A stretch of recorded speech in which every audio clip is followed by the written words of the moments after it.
2014 से पहले जो भी हमारे देश के विदेश मंत्री थे, ये जितनी भी वेस्ट की मीडिया है, ये क्या है कि मीडिया भी वेस्ट की है और मुश्किल से मुश्किल क्वेश्चंस पूछते थे हमारी विदेश मंत्रियों से, जो भी रह चुके हैं पहले कांग्रेस के टाइम पे या गठबंधन की सरकारों में, तो वो चुप कर जाते थे। मुश्किल क्वेश्चंस पे हमेशा चुप करते थे, ह्यूमिलेट करते थे हमारे देश के लोगों को, जो हमारे लीडर्स को।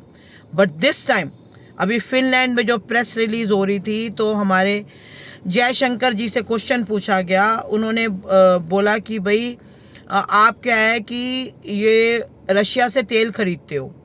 रशिया से तेल खरीदने पे क्या होता है कि जो रशिया वॉर कर रहा है, जो इतने 5 साल हो गए आज, वो क्या कहते हैं, वो वॉर कर रहा है, तो उसमें वो उस जो वॉर करने के लिए जो उसको पैसा चाहिए रशिया को, जब आप तेल खरीदते हो रशिया से, तो एक तरीके से ये वॉर को फंडिंग हो रही है।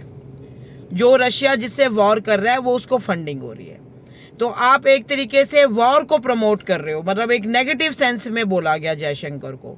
फिर जयशंकर ने सबका जवाब दिया मुंह तोड़ के, क्योंकि अब हमारे देश के जितने भी विदेश मंत्री हैं वो कोई भी चुप नहीं रहता, रादर वो वापसी में जवाब देते हैं। उन्होंने कहा ये आपकी जो रोज रोज की ऑन एंड ऑफ पॉलिटिक्स है, ये भारत अब बर्दाश्त नहीं करेगा, बिकॉज ये पहले वाला भारत नहीं है जो चुप रह लेगा और आपकी जो अंदर की जो कूटनीति और गंदी नीति है उसको समझ नहीं पाएगा।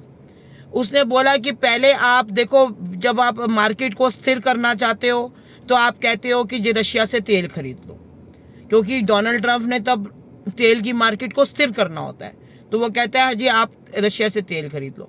और हम जब तेल खरीदते हैं रशिया से तो हमारे ऊपर सैंक्शंस लगा देता है, इतने मोटे मोटे सैंक्शंस लगा देता है। कहता है कि जी आपने रशिया से तेल खरीदा है तो आपके ऊपर ये सैंक्शन वो सैंक्शन।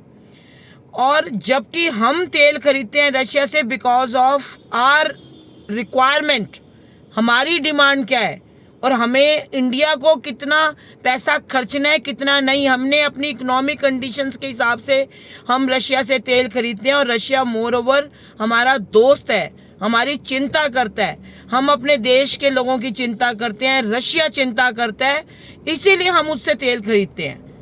तो मुंह तोड़ जवाब दिया जयशंकर जी ने ये यूरोप के मीडिया को। और क्योंकि ये वेस्ट का ही मीडिया जो सारा दिन हमारे पीछे पड़ा रहता है, तो उनको जवाब देना बहुत ही ज़्यादा ज़रूरी था। और उन्होंने ये बोला कि आज तक आप ये बताओ कि जो इंडियन मेड वेपन्स कब यूज़ हुए यूरोप के किसी भी वॉर में या यूरोप के किसी बंदे को मारने में या वहाँ की जो गवर्नमेंट है उसको अस्थिर करने में, पर रादर वी कैन से कि इंडिया को अनस्टेबल करने के लिए बहुत सारे यूरोपियंस जो हथियार हैं उनका इस्तेमाल किया गया।